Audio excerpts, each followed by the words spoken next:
ആകാശവാണി. നമസ്കാരം. വാർത്തകൾ വായിക്കുന്നത് സുരേഷ്. പ്രധാന വാർത്തകൾ. പാർലമെന്റിലെ സുരക്ഷാ വീഴ്ച അന്വേഷിക്കാൻ സമിതി രൂപീകരിച്ച് കേന്ദ്ര ആഭ്യന്തര മന്ത്രാലയം. സുരക്ഷ മെച്ചപ്പെടുത്തുന്നതിന് ശുപാർശകൾ സമർപ്പിക്കാൻ നിർദ്ദേശം. രാജസ്ഥാൻ മുഖ്യമന്ത്രിയായി ഭജൻലാൽ ശർമ്മ ഇന്ന് സത്യപ്രതിജ്ഞ ചെയ്യും. ചടങ്ങിൽ പ്രധാനമന്ത്രി നരേന്ദ്രമോദി പങ്കെടുക്കും. അന്താരാഷ്ട്ര ചലച്ചിത്ര പ്രവർത്തകർക്ക് ഇന്ത്യയിൽ സിനിമ ചെയ്യാൻ 1 വർഷത്തേക്ക് വിസ അനുവദിക്കുമെന്ന് കേന്ദ്രമന്ത്രി Anurag Singh Thakur.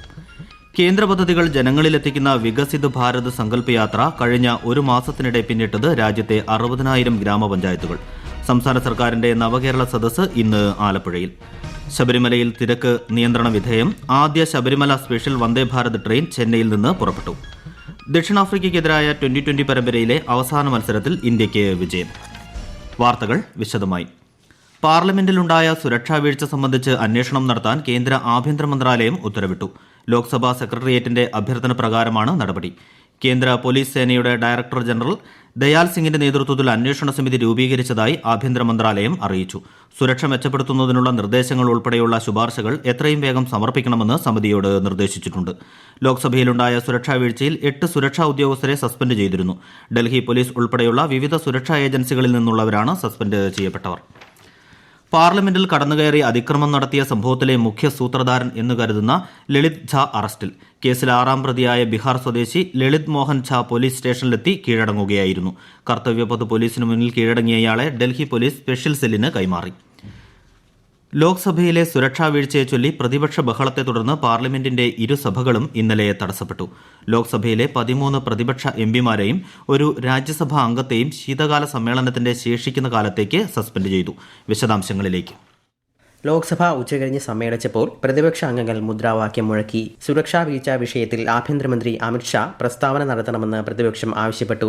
Congress, TMC, DMK, JDU അംഗങ്ങൾ സർക്കാരിനെതിരെ മുദ്രാവാക്യം മുഴക്കി. പാർലമെന്റ് മന്ദിരത്തിന്റെ സുരക്ഷ സ്പീക്കറുടെ പരിധിയിൽ വരുന്നതാണെന്നും ഉന്നതതല അന്വേഷണത്തിനായി ആഭ്യന്തര സെക്രട്ടറിക്ക് കത്തയച്ചിട്ടുണ്ടെന്നും പാർലമെന്ററി കാര്യമന്ത്രി പ്രഹ്ലാദ് ജോഷി പറഞ്ഞു. ശീതകാല സമ്മേളനത്തിന്റെ ശേഷിക്കുന്ന കാലത്തേക്ക് പ്രതിപക്ഷ അംഗങ്ങളെ സഭയിൽ നിന്ന് സസ്പെൻഡ് ചെയ്യാനുള്ള പ്രമേയം മന്ത്രി അവതരിപ്പിച്ചു. ബഹളം രൂക്ഷമായതോടെ ലോക്സഭ പിരിഞ്ഞു. സമാനമായ പ്രതിഷേധമാണ് രാജ്യസഭയിലും ഉയർന്നത്. പ്രതിപക്ഷ അംഗങ്ങൾ പ്രതിഷേധം തുടർന്നു. സസ്പെൻഡ് ചെയ്യപ്പെട്ട TMC MP ഡെറിക് ഒബ്രയനോട് സഭയിൽ നിന്ന് പിന്മാറാൻ അധ്യക്ഷൻ ജഗദീപ് ധൻകർ ആവശ്യപ്പെട്ടെങ്കിലും അദ്ദേഹം തയ്യാറായില്ല. ഇതേ തുടർന്ന് ഒബ്രയന്റെ മോശം പെരുമാറ്റവുമായി ബന്ധപ്പെട്ട വിഷയം പ്രിവിലേജ് കമ്മിറ്റിക്ക് വിടാനുള്ള പ്രമേയം പീയൂഷ് ഗോയൽ അവതരിപ്പിച്ചു. പ്രതിപക്ഷ അംഗങ്ങൾ സുരക്ഷാ വീഴ്ചയെ ചൊല്ലി പ്രതിഷേധം തുടർന്നതോടെ രാജ്യസഭയും ഇന്നലത്തേക്ക് പിരിഞ്ഞു. News desk Akashvani.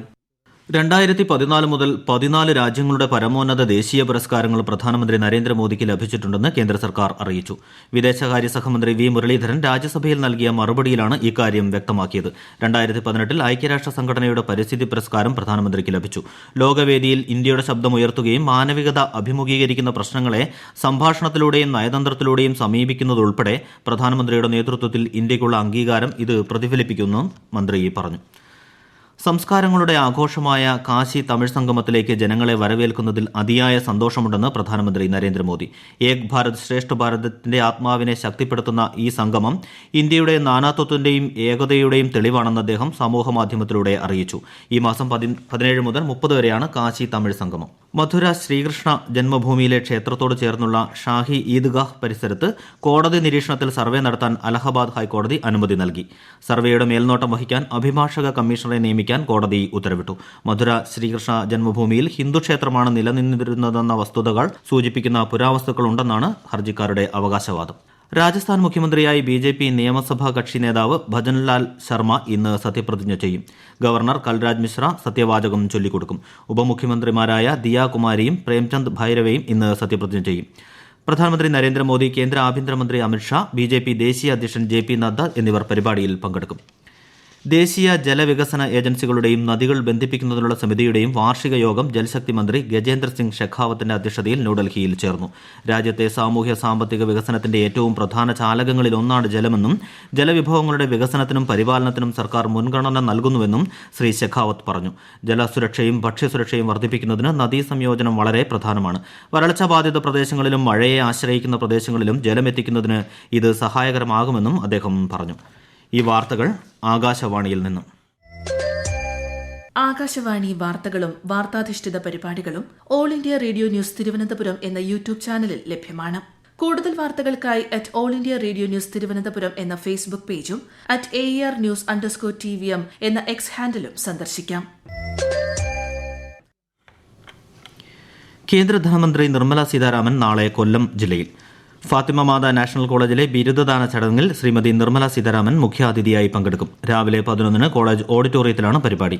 ഈ വർഷം ബിരുദാനന്തര കോഴ്സുകൾ വിജയകരമായി പൂർത്തിയാക്കിയ 650 വിദ്യാർത്ഥികൾക്കാണ് ചടങ്ങിൽ ബിരുദം നൽകുന്നത്. കേന്ദ്രമന്ത്രി നാളെ വൈകിട്ട് തിരുവനന്തപുരത്ത് വികസിത് ഭാരത് സങ്കല്പ യാത്രയുടെ പ്രത്യേക പരിപാടിയിൽ പങ്കെടുക്കും. കേന്ദ്ര സർക്കാരിന്റെ വികസനക്ഷേമ പദ്ധതികളിൽ ജനങ്ങളിൽ എത്തിക്കുന്ന വികസിത് ഭാരത് സങ്കല്പ യാത്ര ഇന്ന് കോട്ടയം ജില്ലയിൽ പാറത്തോട്, കാഞ്ഞിരപ്പള്ളി ഗ്രാമപഞ്ചായത്തുകളിൽ പര്യടനം നടത്തും. എറണാകുളം ജില്ലയിൽ രാവിലെ കുട്ടമ്പുഴയിലും ഉച്ചകഴിഞ്ഞ് കവളങ്ങാടും പര്യടനം നടക്കും. കോഴിക്കോട്, ഉള്ളിയേരി, നടുവണ്ണൂർ പഞ്ചായത്തുകളിലും യാത്ര പര്യടനം നടത്തും. യാത്രയുടെ ഭാഗമായി പൊതുസമ്മേളനം നടക്കും.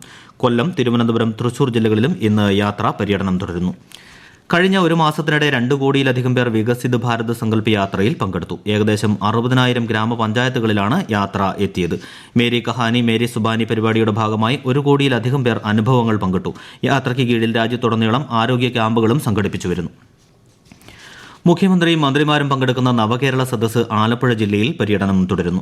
പ്രഭാത സദസ്സ് രാവിലെ കാമിലോട്ട് കൺവെൻഷൻ സെന്ററിൽ നടക്കും. തുടർന്ന് ആലപ്പുഴ, അമ്പലപ്പുഴ, കുട്ടനാട്, ഹരിപ്പാട് മണ്ഡലങ്ങളിലും പര്യടനം നടത്തും. സംസ്ഥാനത്തിന്റെ കടമെടുപ്പ് പരിധി ഉയർത്തണമെന്നാവശ്യപ്പെട്ട് സുപ്രീംകോടതിയെ സമീപിക്കുമെന്നും മുഖ്യമന്ത്രി ആലപ്പുഴയിൽ പറഞ്ഞു.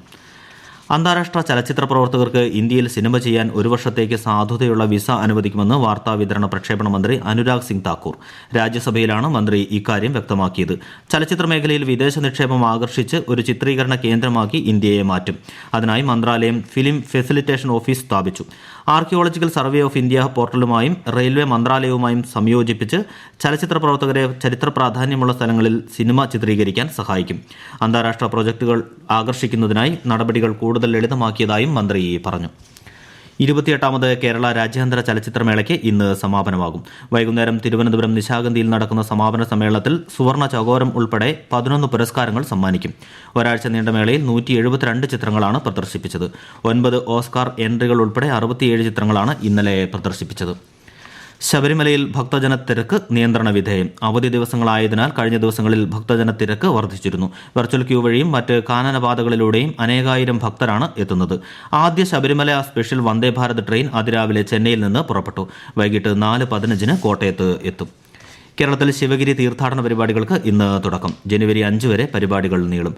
തീർത്ഥാടനത്തോടനുബന്ധിച്ച് ഡിസംബർ 31 തമിഴ് കർണാടക സമ്മേളനം നടക്കും. തിരുവനന്തപുരം ഭീമാപ്പള്ളി ഉറൂസിന് ഇന്ന് കൊടിയേറും. തിരുവനന്തപുരം കോർപ്പറേഷൻ പരിധിയിലുള്ള സംസ്ഥാന സർക്കാർ സ്ഥാപനങ്ങൾക്കും വിദ്യാഭ്യാസ സ്ഥാപനങ്ങൾക്കും ജില്ലാ കലക്ടർ ഇന്ന് പ്രാദേശിക അവധി പ്രഖ്യാപിച്ചു. നാവികസേനയുടെ INS ധർമ്മഗുളി എന്ന അതിവേഗ ആക്രമണ കപ്പൽ വിശാഖപട്ടണത്തെ നാവിക കേന്ദ്രത്തിൽ നടന്ന ചടങ്ങിൽ വൈസ് അഡ്മിറൽ സന്ദീപ് നൈതാനി കമ്മീഷൻ ചെയ്തു. 2006 ഇന്ത്യ മാലദ്വീപ് നാവികസേനയ്ക്ക് സമ്മാനിച്ച ഈ കപ്പൽ ഈ വർഷം മെയ് മാസത്തിൽ തിരിച്ചെത്തിച്ചു. പുനരുദ്ധാരണത്തിന് ശേഷമാണ് വീണ്ടും കമ്മീഷൻ ചെയ്തത്. ഛത്തീസ്ഗഡിൽ ബസ്തർ ഡിവിഷനിലെ കാങ്കർ ജില്ലയിൽ സ്ഫോടനത്തിൽ BSF ജവാൻ വീരമൃത്യു വരിച്ചു. ഒരു സുരക്ഷാ ഉദ്യോഗസ്ഥന് സ്ഫോടനത്തിൽ ഗുരുതരമായി പരിക്കേറ്റു. ഇന്ത്യ ദക്ഷിണാഫ്രിക്ക T20 പരമ്പരയിലെ 3ാമത്തെയും അവസാനത്തെയും മത്സരത്തിൽ ഇന്ത്യയ്ക്ക് 106 റൺസിന്റെ വിജയം. ആദ്യം ബാറ്റ് ചെയ്ത ഇന്ത്യ നിശ്ചിത ഓവറിൽ 7 വിക്കറ്റ് നഷ്ടത്തിൽ 201 റൺസ് എടുത്തു. ഇന്ത്യയ്ക്ക് വേണ്ടി ക്യാപ്റ്റൻ സൂര്യകുമാർ യാദവ് സെഞ്ചുറി നേടി. മറുപടി ബാറ്റിംഗിൽ ദക്ഷിണാഫ്രിക്ക 13.5 ഓവറിൽ 95 റൺസിന് എല്ലാവരും പുറത്തായി. ഇന്ത്യയ്ക്കായി കുൽദീപ് യാദവ് 5 വിക്കറ്റ് നേടി. സൂര്യകുമാർ യാദവാണ് കളിയിലെ താരം. ഇതോടെ പരമ്പര 1-1 സമനിലയിൽ അവസാനിച്ചു. ഇന്ത്യ ഇംഗ്ലണ്ട് വനിതാ ടെസ്റ്റ് ക്രിക്കറ്റിൽ ആദ്യ ദിനം കളി അവസാനിക്കുമ്പോൾ ഇന്ത്യ 7 വിക്കറ്റ് നഷ്ടത്തിൽ 410 റൺസ് നേടി. ഇതോടെ ടെസ്റ്റ് ക്രിക്കറ്റ് ചരിത്രത്തിലെ ഒരു ദിവസം നേടുന്ന ഏറ്റവും വലിയ സ്കോർ എന്ന 1935 ഇംഗ്ലണ്ടിന്റെ റെക്കോർഡിനൊപ്പം ഇന്ത്യ എത്തി. പ്രധാന വാർത്തകൾ വീണ്ടും. പാർലമെന്റിലെ സുരക്ഷാ വീഴ്ച അന്വേഷിക്കാൻ സമിതി രൂപീകരിച്ച് കേന്ദ്ര ആഭ്യന്തര മന്ത്രാലയം. സുരക്ഷ മെച്ചപ്പെടുത്തുന്നതിന് ശുപാർശകൾ സമർപ്പിക്കാൻ നിർദ്ദേശം.